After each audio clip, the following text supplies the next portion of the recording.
السلام علیکم ورحمۃ اللہ وبرکاتہ۔ ساتھیوں، قربانی کے سلسلے میں کچھ بہت اہم بات کرنی ہے کہ جو مسائل ہمارے یہاں ممبر پر نہیں بتائے جاتے اور اللہ بہتر جانے کیوں نہیں بتائے جاتے۔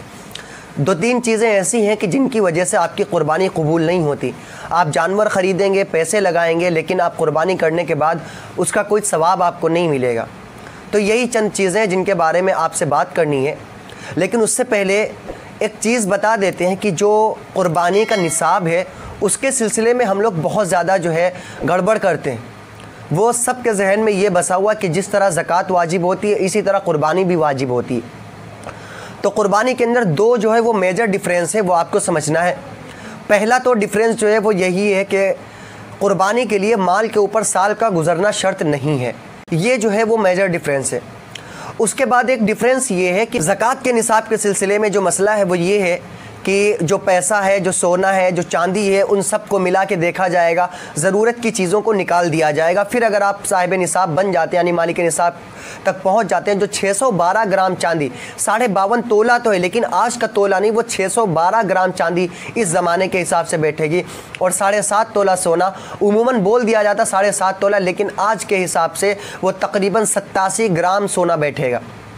تو یہ تو زکوٰۃ کے لیے، لیکن قربانی کے لیے تھوڑا سا مسئلہ الگ ہے۔ وہ یہ ہے کہ آپ کے پاس اگر کوئی برتن ایسے ہیں جن کو ابھی تک آپ نے 1 سال میں یوز نہیں کیا، یعنی 1 سال سے زیادہ ہو گیا ان کو رکھے ہوئے، آپ نے ان کو یوز نہیں کیا، آپ کے پاس کتابیں رکھی ہیں، مثلاً جو بھی ضرورت سے زائد سامان ہے، اور جوڑا یہ جائے گا کہ ابھی تک آپ نے 1 سال پورا گزر گیا ان پر اور آپ نے ان کو استعمال میں نہیں لیا ہے، تو ان تمام چیزوں کی مالیت جوڑی جائے گی، حتیٰ کہ کپڑوں کی مالیت بھی جوڑی جائے گی۔ یہ فقہاء نے لکھا کہ یہاں تک کہ کپڑوں کی مالیت بھی جوڑی جائے گی، یعنی جو بھی سامان آپ 1 سال سے یوز نہیں کر رہے، استعمال نہیں کر رہے، اس کی مالیت جوڑی جائے گی۔ وہ چیزیں آپ کو مالک نصاب بنانے میں آپ کی معین بنیں گی، یعنی آپ کی مدد کریں گی۔ تو یہ ایک میجر ڈیفرنس یہ ہو گیا کہ اس میں ہر ضرورت سے زائد چیز کا وہ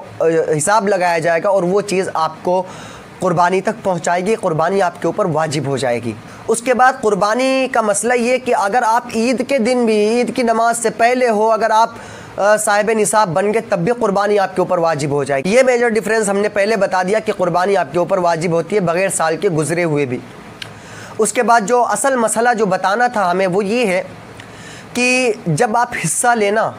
تو اس میں بہت زیادہ خیال یہ کریں کہ اس میں حصہ لینے والے لوگ کیسے ہیں۔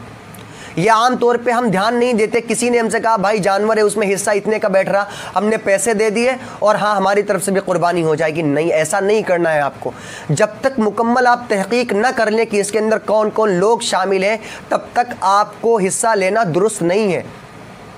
آپ بغیر جانے ہوئے حصہ نہیں لے سکتے، درست نہیں ہے، جب تک آپ ہر آدمی کی تحقیق نہ کر لیں۔ اور اس کے بعد ایک بہت بڑا مسئلہ یہ ہے کہ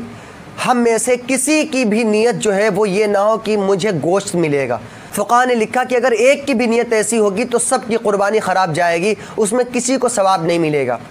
اور جس طریقے سے ہم گوشت کو آج کل اسٹور کر کے رکھتے ہیں 20 25 دن کے لیے، اس سے لگتا یہی ہے، اگرچہ ہم منہ سے زبان سے نہ بولیں لیکن یہ ہمارے اعمال ظاہر کر دیتے ہیں کہ ہماری قربانی کرنے کی نیت یہی تھی کہ ہمیں گوشت ملے گا۔ تو یہ بالکل نہ کریں، بس آپ اخلاص کے ساتھ قربانی کروائیں، کیونکہ اللہ نے کہا لَن يَنَالَ اللَّهَ لُحُومُهَا وَلَا دِمَاؤُهَا وَلَٰكِن يَنَالُهُ التَّقْوَىٰ مِنكُمْ۔ نہ تو اس کا گوشت اور نہ اس کا خون اللہ کے پاس پہنچتا ہے تو وہ صرف آپ کا جو تقویٰ ہے کہ آپ نے کتنے اخلاص کے ساتھ قربانی کروائی ہے۔ اور ایک بہت بڑی چیز جس پہ کوئی دھیان نہیں دیتا، کوئی ممبر پہ نہیں بولتا الا ماشاء اللہ، وہ یہ ہے کہ جس جانور کے اندر آپ حصہ لے رہے ہیں، اگر اس جانور کے اندر کوئی ایسا شخص بھی حصہ لے رہا ہے جو بینک کا ملازم ہو، یہ یاد رکھنا، جو بینک کا ملازم ہو یا پھر ایسا شخص ہو، اور بینک کا ملازم ہونے کے ساتھ ساتھ یہ بھی ہے کہ اس کے پاس دوسرا کوئی ذریعہ آمدنی نہ ہو، یعنی وہ صرف اسی پہ اس کا گھر چلتا ہو، یعنی بینک کی جو سیلری ملتی ہے اسی پہ اس کا گھر چلتا ہو، ٹھیک ہے، وہ آدمی، اور ایک ایسا آدمی جس کا اکثر پیسہ حرام کا ہو، مثلا کوئی بیاج پہ پیسے دیتا ہے، تو اگر آپ کو یہ شک ہے کہ اس کا اکثر پیسہ وہ بیاج کے اوپر ہے، مثلا 70-80% پیسہ اس کا حرام کا ہے، تو ایسا آدمی جس جانور میں حصہ لے رہا ہے، اگر آپ اس میں حصہ لیں گے تو اس میں کسی کی بھی قربانی جائز نہیں ہوگی۔ کسی کی بھی قربانی قبول نہیں ہوگی۔ بعض نے لکھا کہ فرضیت تو بہرحال ادا ہو جائے گی لیکن ثواب کا کوئی جز اس کو نہیں ملے گا، اور بعض نے تو فرضیت کے ادا ہونے کا ہی جو انکار کیا کہ فرضیت بھی ادا نہیں ہوگی۔ تو اس کا بہت خیال رکھنا ہے جو ہم بالکل نہیں رکھتے۔ تو یقیناً، اور ہاں مدارس وغیرہ میں جب آپ حصہ لیتے ہیں تو آپ وہاں وکیل بنا دیتے ہیں کسی کو کہ ہاں میری طرف سے قربانی کروا دینا، تو اب یہ اس کی ذمہ داری ہے کہ وہ دیکھے کہ قربانی میں حصہ لینے والے لوگ کیسے ہیں کیسے نہیں ہیں، آپ کی ذمہ داری ہٹ گئی۔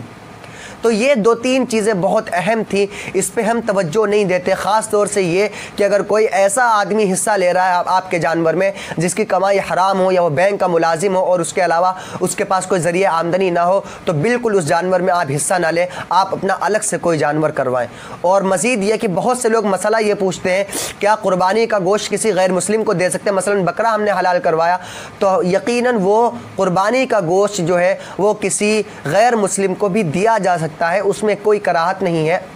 البتہ ضرورت مند جو پہلے مسلم ہیں ان پہ زیادہ توجہ دینی چاہیے، ان کو پہلے دینا چاہیے، لیکن ہاں غیر مسلموں کو بھی دیا جا سکتا ہے۔ اور اگر آپ کو کوئی ایسے مسائل ہیں، بہت سے مفتیان کرام ہمارے بیٹھے ہوئے ہیں، آپ کو آن لائن بھی مل جائیں گے اور آپ کے آس پاس بھی مل جائیں گے، لیکن اگر آپ کوئی مناسب سمجھے کہ جو میرے لائق مسئلہ ہوگا آپ مجھ سے پوچھنا چاہیں تو انشاءاللہ تحقیق کر کے اس کا جواب آپ کو دیا جائے گا، لیکن آپ کو بہت زیادہ جو ہے احتیاط برتنی ہے قربانی کرانے میں، ورنہ آپ پیسے بھی خرچ کرو اور آپ کی قربانی نہ ہوگی۔